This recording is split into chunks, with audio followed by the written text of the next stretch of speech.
attendez.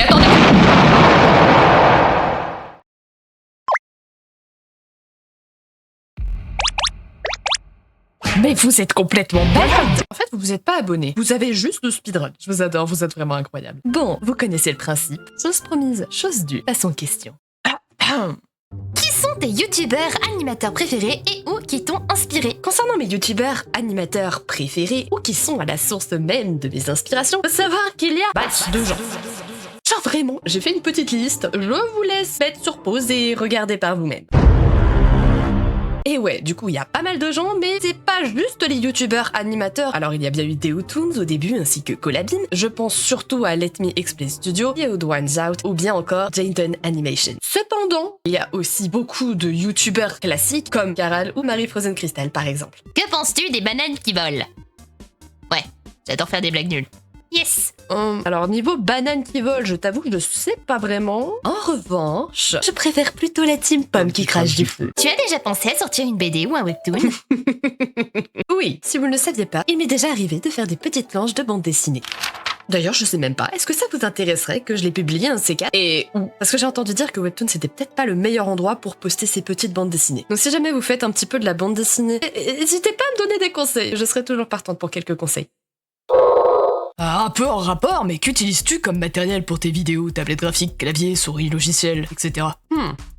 Alors ça, c'est une très bonne question. Va falloir que je sorte le téléphone. Voyons voir ça. Bon, voici mon setup. Comme vous pouvez le constater, j'ai 2 écrans déjà parce que je stream et que c'est plus pratique d'avoir d'un côté le chat et de l'autre côté le jeu. J'ai pas les marques, donc voilà, je vous montrerai pas les marques. Et puis de toute manière, je ne suis pas en placement de produit. Pour mon VTuber, j'utilise cette petite caméra que voici avec un petit filtre polarisant parce que je porte des lunettes. J'ai un clavier gamer qu'on m'a offert, voilà, merci Coltira pour m'avoir offert le clavier et la souris. Au niveau de la tablette graphique, c'est une XP Pen 15.6 qui est magnifiquement fissurée comme vous pouvez le constater parce que je suis une grosse brutasse. Quoi, elle a bien 6 ans déjà et elle marche toujours. Je fais toujours mes vidéos avec, je dessine toujours, je fais mes lives avec. En termes de micro, nous avons ce magnifique micro. Alors j'ai changé de micro, le son est un peu pourrave avec, mais il fait le taf. Voilà, il y a le petit boîtier qui va avec le micro parce que c'est un analogique. Je pense je ferai peut-être un jour une vidéo sur mes galères de micro parce que c'est vraiment la grosse merde. Mon Rode me manque. Sinon après j'ai des petites lumières, j'ai monté, j'ai mon petit casque et j'ai en dessous j'ai ma petite tour qui est là, qui est toute jolie, toute mimi. Encore merci à Felt pour me l'avoir gracieusement préparé et monté parce que je ne sais pas monter les PC. Et pour les logiciels, vu que j'ai pas envie que la vidéo dure 3 plombes, j'ai décidé de vous faire un petit tableau de tous les logiciels que j'utilise. Ça fait beaucoup là, non? Et voilà, en espérant que ça ait pu répondre à tes questions. Comment tu fais pour être aussi forte en dessin et en animation? Il faut savoir que je dessine depuis mon plus jeune âge et que pendant mon enfance, ma mère était prof de dessin. Du coup, ça aide pas mal. Mais ça se retrouve aussi dans mes études où au lycée, j'étais en sciences et technologies, du design et des arts appliqués. Pour ce qui est du reste, comme par exemple pour l'animation, j'ai tout appris moi-même en autodidacte grâce aux tutoriels sur internet. Quand as-tu commencé à dessiner et combien de temps ça t'a pris environ d'arriver à ton niveau actuel? J'ai commencé à dessiner quand j'avais environ 4 ans. Là, actuellement, j'ai 24 ans, ce qui signifie que ça fait environ 20 ans que je dessine. Oh, ça fait 20 ans que je dessine. Est-ce que tu as des animaux ou non chez toi? Je dis ça parce que j'adore les animaux. Sans plus tarder, laissez-moi vous présenter mes... Oh non. Arrête d'agresser, c'est une robe, laisse cette robe tranquille. Oh, t'es trop... Luffy. Oh là là. Et j'ai aussi des poules. Est-ce que tout se passe bien dans ta vie? Ce serait dommage que tu ne te sentes pas bien. Globalement, ça va plutôt bien. Tu vas faire des vidéos en montrant ton visage.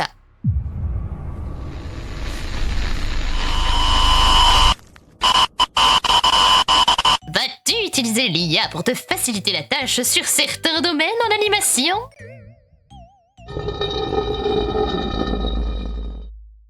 Non. Mais pour parler plus sérieusement, en tant qu'artiste, je suis pas vraiment pour l'utilisation de l'intelligence artificielle générative. Pas si c'est pour le but d'en faire un produit fini. Et en soit, moi, j'étais pas tellement contre. J'étais même une des premières à tester une intelligence artificielle qui générait des paysages à partir d'un dessin, et avant même que cette histoire d'intelligence artificielle générative ne devienne populaire. Mais ça, c'était avant que j'apprenne que l'intelligence artificielle a été basée sur des travaux d'artistes qui, eux, n'ont pas demandé à participer à ça. Et ça s'appelle du vol de propriété intellectuelle. Mais le souci avec l'IA générative, c'est pas tellement l'intelligence l'intelligence artificielle en elle-même, parce que c'est une IA, elle n'a absolument aucune conscience morale. Le souci, en vrai, c'est surtout les humains qui sont derrière l'IA. Et maintenant que l'IA est quelque chose de plutôt bien démocratisé, on remarque un profil type de personnes qui apprécient utiliser cet outil. Et on n'est clairement pas sur des profils artistes. Je pense surtout à tous ces arnaqueurs. Mais je ne vais pas m'étaler en détail sur le sujet parce que ça prendrait trop longtemps. Utilisez l'intelligence artificielle pour rire, vous, si vous voulez. En tant qu'artiste, l'IA, c'est hors de question d'en mettre dans mon contenu. Est-ce que tu pourrais jouer à ces 3 jeux vidéo, Slay the Princess, Little Nightmare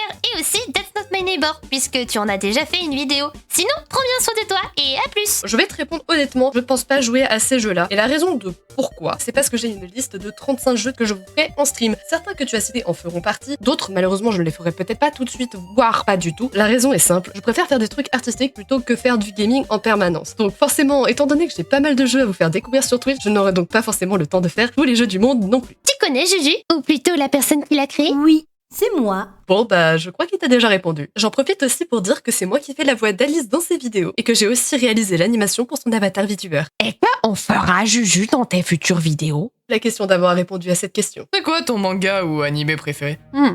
En fait, j'ai pas vraiment d'animé préféré, mais si je dois faire une petite liste vite fait, je dirais... Berserk, Madoka Magica, Claymore, Devilman Crybaby, Deadman Wonderland, Goldorak à jamais dans mon cœur, Wakfu, Full Metal Alchemist, Scissor Seven, Chainsaw Man, Uzumaki, ainsi que les autres créations de Junji Ito, Néon Genesis Evangelion et Link Click pour finir. Je recommande fortement la saison 1 d'ailleurs. Il y a Wonderek Priority aussi que j'ai bien apprécié au début, mais pas trop la fin. Qu'est-ce qui t'a inspiré le nom de Métamortal? Non, je ne suis pas familier. Où en es-tu avec ton projet de jeu vidéo indépendant? Dans quand comptes-tu sortir Métamortal? Tu évoques dans ta dernière vidéo que tu t'es lancé dans de l'animation 3D et de la programmation, ainsi que ce passage à 3014, un jeu vidéo en cours de développement?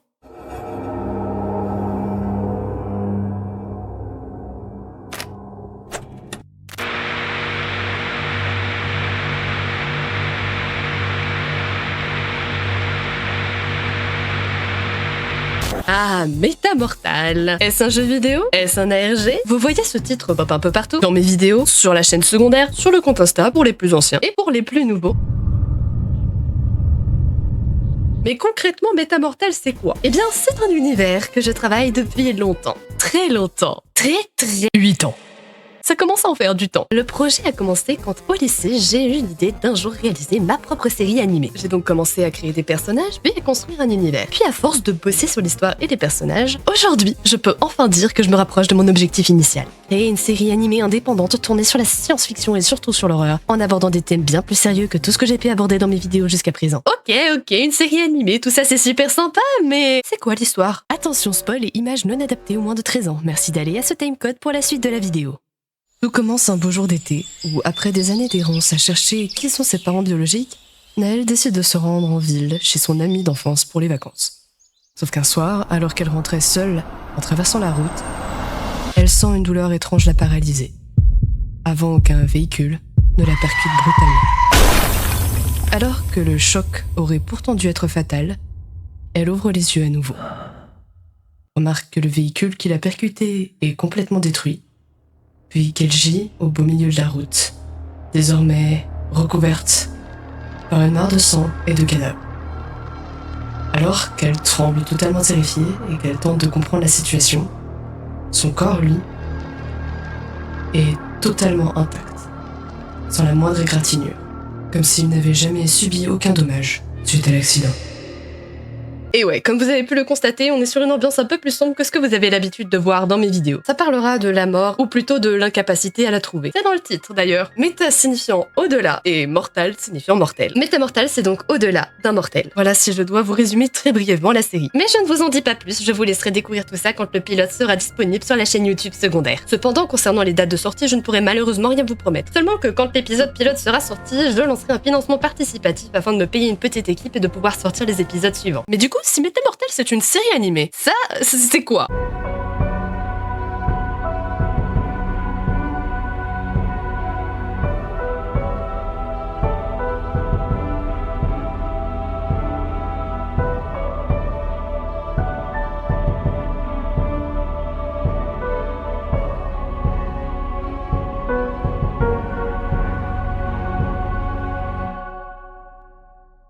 Eh bien ça, c'est un jeu vidéo qui prendra place après les événements de la série, et donc par extension dans le même univers. Et oui, bien que créer ma propre série animée soit un de mes plus grands rêves, j'aimerais aussi beaucoup créer mon propre jeu vidéo. Cependant, ce jeu vidéo sera uniquement disponible si la série est finalisée avant, car de base, le jeu vidéo Métamortal est un projet annexe. Donc ce que vous voyez là, c'est les débuts du développement de ce fameux jeu qui jusqu'ici était entièrement réalisé, designé, composé et programmé par moi. Et oui, le tout en plus de faire des vidéos, de faire des lives, des musiques, des illustrations et tout le reste à côté, bien entendu, sinon c'est pas drôle. Bon, à force, je pense que vous avez compris que j'étais une personne très occupée. Donc concernant la sortie d'une démo, ce ne sera pas avant plusieurs années. Alors certes, désormais, Felt s'occupe de tout ce qui concerne la partie programmation du jeu, mais ça reste quand même un bon gros morceau à gérer. Si on compte la série en plus, je ne veux surtout pas que les deux projets soient rush. Sinon, la démo du jeu sera gratuite, et tout ce qui concerne Métamortal sera disponible sur la chaîne YouTube secondaire dédiée au projet, mais également sur le site internet. Attendez, quoi? Il y a un site? Et oui, vous avez bien entendu. D'ailleurs, si cela vous intéresse, le lien du site est désormais disponible sur tous mes réseaux. Et qui sait, peut-être que vous y trouverez plus que des infos sur les personnages et l'histoire. Enfin bon, pour finir, j'ai d'autres projets concernant cet univers, comme le jeu de rôle RP Métamortal qui est en préparation sur mon serveur Discord, ou une potentielle petite bande dessinée spin-off racontant les origines de l'univers. Mais pour le moment, je préfère me concentrer sur d'autres choses car ce genre de projet est extrêmement compliqué à gérer seul ou en petit groupe, et c'est surtout très chronophage. Donc si l'univers vous intéresse, n'hésitez pas à me le faire savoir, l'histoire de me donner la force suffisante pour continuer. Et sur ce, j'espère que tout ça aura pu éclaircir une partie du mystère De Métamortal. Quel genre de musique écoutes-tu? PS, vive le nu metal. Au niveau des musiques que j'écoute, je suis plutôt variée. J'apprécie autant écouter du métal, tout comme j'apprécie le classique. J'écoute aussi des artistes comme Metaroom, Oliver Buckland ou encore The Living Tombstone. Mais ce que j'écoute le plus, c'est principalement Toby Fox. Au point où même YouTube me dessert littéralement un badge pour ça. À part le dessin, l'animation et tout le reste, tu as d'autres passions? Oui, vous le savez déjà, je fais pas mal de choses. Cela dit, il y a effectivement quelque chose que vous ne savez peut-être pas. Je collectionne les poupées Monster High et mon petit kiff, c'est de les restaurer. Donc généralement, je me rends dans les brocantes, j'achète des poupées en mauvais état et je les restaure pour qu'elles puissent retrouver leur gloire d'antan. Et mine de rien, on commence à avoir une petite collection. Pikachu ou Evoli?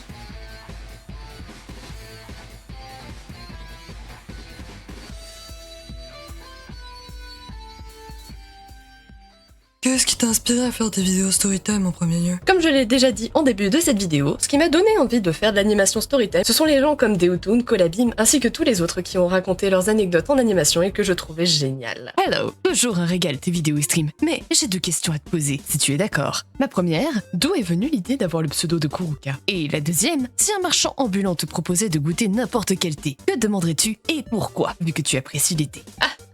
Cette fameuse question qu'on me pose très souvent en stream. Mais c'est vrai ça, pourquoi est-ce que je m'appelle Kuruka? Tout commence au lycée, une fois de plus, où avec mes camarades de classe à l'époque, on s'amusait sur des sites un peu à la con à créer des pseudos. Et là pour le coup c'était un site sur le thème du Japon et ça créait des pseudos japonais, soi-disant. Parce que ce genre de site c'est un petit peu du bullshit. Quand est venu mon tour, le nom qui sortit du générateur était Kuruka. Et oui, c'est aussi simple que ça. Et pour ce qui concerne le Shane de Kuruka Shane, j'étais en train de regarder une série chez un proche et il y avait une meuf, elle s'appelait Shane et elle était ultra stylée. Et vu que son nom était pas mal, je me suis dit bon bah je vais le garder. Et des années plus tard, quand j'ai commencé ma chaîne et que je savais pas quel nom mettre, vous devinez la suite. Et sinon, pour l'autre question concernant les thés, je pense que je lui demanderai de me servir ce qu'il a de meilleur. Qu'est-ce qui t'a donné envie d'arrêter temporairement YouTube puis de relancer ta chaîne? La principale raison pour laquelle j'avais arrêté de poster sur YouTube, c'est parce que j'étais venue faire des vidéos sur TikTok et ce de manière régulière. Donc j'avais plus trop le temps de faire le montage pour YouTube parce que oh là là, mais surprise, faire des vidéos longues c'est beaucoup plus long à monter. J'avais plus le temps de faire des vidéos sur YouTube. Et le petit souci c'est que ces derniers temps, TikTok c'est devenu un petit peu n'importe quoi et ma pauvre chaîne YouTube me faisait peine à voir et me manquait aussi. Du coup, bah me revoilà. Qui es-tu?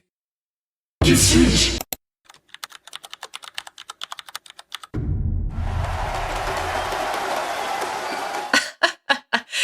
Oui, c'est vrai. Tu comptes poster des let's play de tes lives? Oui. Ce sera sur cette chaîne ou une autre dédiée à ça? Comme dit précédemment, oui, mais par contre ce sera sur ma chaîne principale et non pas sur une chaîne secondaire parce que j'ai déjà une chaîne secondaire et c'est un peu galère à gérer. Donc à moins que quelqu'un ne m'aide à gérer une chaîne secondaire pour mes rediff live, ben pour l'instant ce sera sur ma chaîne principale. Est-ce que tu connais le dessin animé Steven Universe? Et qu'en penses-tu? Je connais Steven Universe et j'adore la série. Bon en même temps fallait s'y attendre, je suis un peu une fan de ce genre de choses, tout comme avec Gravity Falls par exemple. C'est des séries qui me touchent beaucoup vu les thèmes qui sont abordés, que ce soit pour la trame de l'histoire, l'écriture des personnages ou encore les musiques qui sont de qualité. Tu es transporté dans l'univers de ton jeu vidéo préféré, tu dois y survivre pendant 24 heures. Quelles seront tes chances de survie?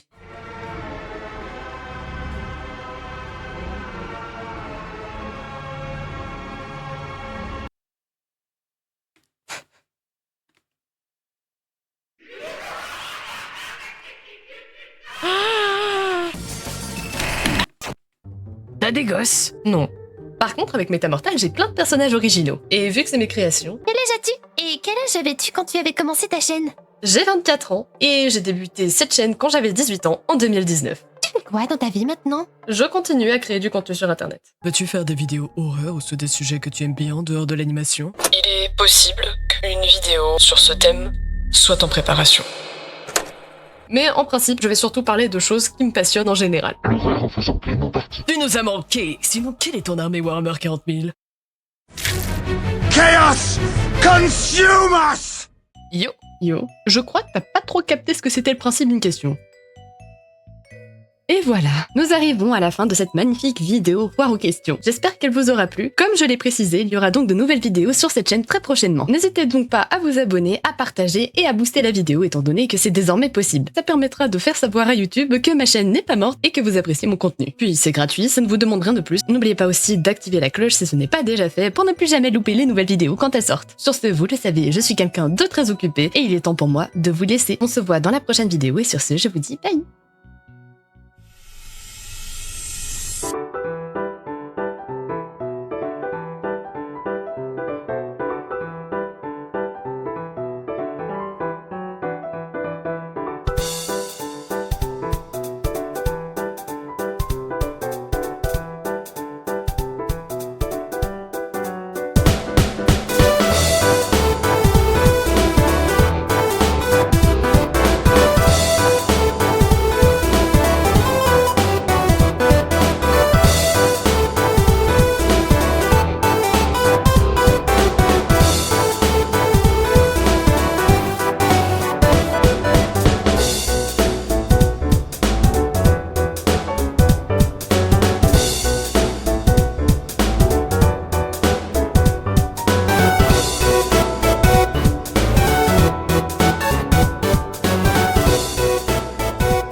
Oh, t'es pas une poule, Muffin. Mais Muffin, t'es pas une poule.